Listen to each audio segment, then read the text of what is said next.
మీ car కి best ceramic coating premier care Apexer car detailing studio for contact. ప్రేమగా ఉండడం, ప్రేమ పంచడం, అందరితో కలిసిమెలిసి ఉండడం బాగా నేర్చుకోండి. కుటుంబంలో మీరు ఏది నేర్చుకున్నారో అదే ముందుకొచ్చి పెద్దదవుతుంది సమాజంలో.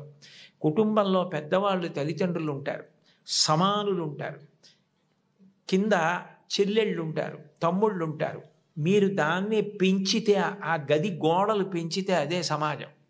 మీరు సమాజంలోకి వచ్చారనుకోండి, మీకన్నా బాగా చదువుకునే వాళ్ళు ఉంటారు. మీకన్నా బాగా చదువుకునే వాళ్ళని చూసి మీరు అసూయ పడకూడదు.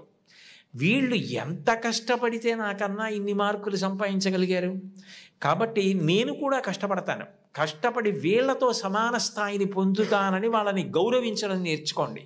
మీతో సమానంగా మార్కులు వచ్చేవాళ్ళు ఉంటారు, నాతో సమానుడు అనకండి. అఫీషియల్ లాంగ్వేజ్లో మై ఈక్వలెంట్ కౌంటర్ పార్ట్ అంటుంటారు. అలా ఉదాసీన భావం పొందకండి. నాతో సమానుడు అంటే నేను ఎంత కష్టపడితే నాకు ఈ మార్కులు వచ్చాయి, అతను కూడా అంత కష్టపడితే కదా వచ్చాయి, కాబట్టి ఇతన్ని నేను గౌరవించాలని ప్రేమించండి. మీకన్నా తక్కువ వాళ్ళు ఎప్పుడన్నా కనపడ్డారనుకోండి, సమాజంలో మనకన్నా కింద ఉన్నవాడు, మనకన్నా పైన ఉన్నవాడు, మనకన్నా సమానుడు కనపడకుండా ఉండడు. ఈ ముగ్గురు కనపడి తీరుతారు మీకు. మీకన్నా చిన్నవాడు కనపడితే మీరు పరిహసించడం, వెటకారం ఆడడం, వాళ్ళని తక్కువ చేసి చూడడం నేర్చుకుంటే అంతకన్నా మానవత్వానికి చేటు ఇంకొకటి లేదు. మనకన్నా ఎవరైనా తక్కువలో కనపడితే వాళ్ళు వృద్ధిలోకి రావాలని మనస్ఫూర్తిగా భగవంతుణ్ణి ప్రార్థించాలి. వాళ్ళు గౌరవింపబడాలి అని కోరుకోవాలి. అంతేకాని తక్కువ చేసి చూడడం అన్నది జీవితంలో ఎప్పుడూ నేర్చుకోకూడదు. నీ తమ్ముడైతే నీ తమ్ముడికి ఒక్క మార్కు తక్కువ వస్తే వాడికి రావాలని ఎలా కోరుకుంటావో, నీ కుటుంబం గదులు ఆ గోడలు పోతే అది పెద్దదైతే అది సమాజం అవుతుంది. నువ్వు ఇంట్లో ఏం నేర్చుకున్నావో అదే రేపు సమాజంలో నువ్వు అమలు చేయగలుగుతావు.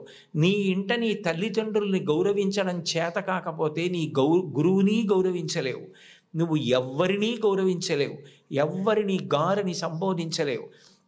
ఎంతటి మహాత్ముడు కానివ్వండి, ఆయన్ని ఏకవచన ప్రయోగం చేసి వాడు వీడు అని మాట్లాడడం అలవాటు అవుతుంది.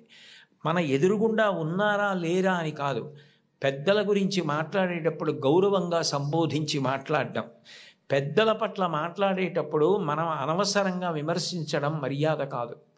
వారి పట్ల మనం కృతజ్ఞతతో మర్యాదగా ఉండడం నేర్చుకోవాలన్నది మీరు చిన్నతనంలో తరగతి గదిలో అభ్యాసం చేసినది ఏదుందో రేపు పౌరులైన తర్వాత సమాజంలో మీరు అదే చెయ్యడం కొనసాగింపుగా చేస్తారు.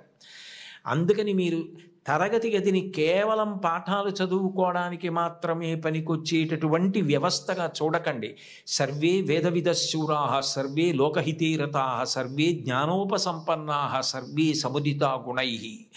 ఒక్కటి జ్ఞాపకం పెట్టుకోండి, ఏమీ చదువుకోనటువంటి వ్యక్తి చేసినటువంటి నేరం పట్టుకోవడం చాలా తేలిక. ఆరితేరిన గజదొంగ కూడా కంటి చూపు తగ్గితే దొరికిపోతాడు. ఎప్పుడో అప్పుడు దొంగతనాలు చేసే వ్యక్తి దొరుకుతాడు.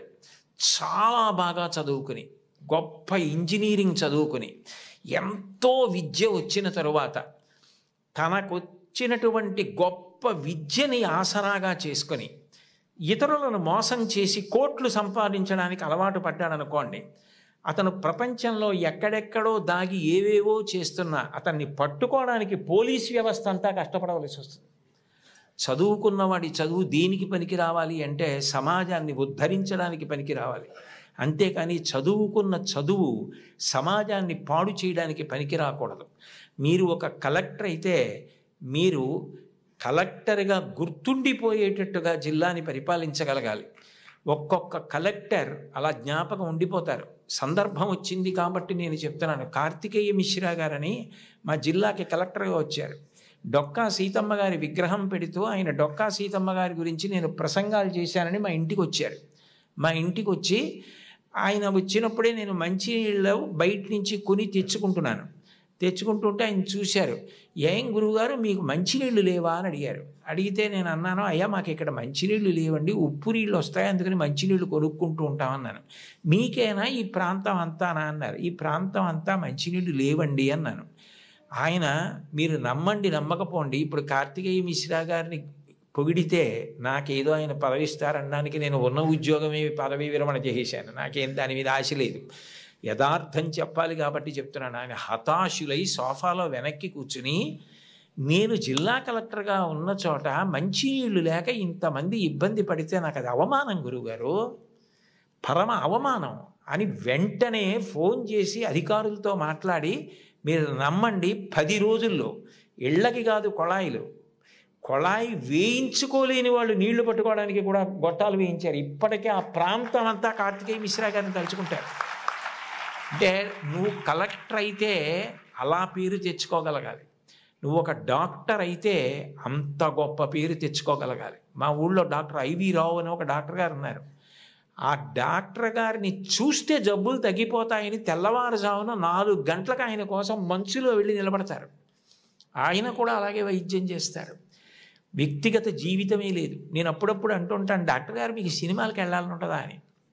ఆయన పెద్ద నవ్వు అంటారు, సినిమాకి వెళ్ళిన 2.5 గంటల్లో కోటేశ్వరారు, నేను ఒక్క 10 మందిని వైద్యం చేసి చూసి వాళ్ళు సంతోషంగా వెళ్ళిపోయి వాళ్ళకి ఆరోగ్యం కలిగితే వాళ్ళ పని వాళ్ళు చేసుకుని సంపాదించుకుని బతికితే నాకు అంతకన్నా ఏం కావాలండి.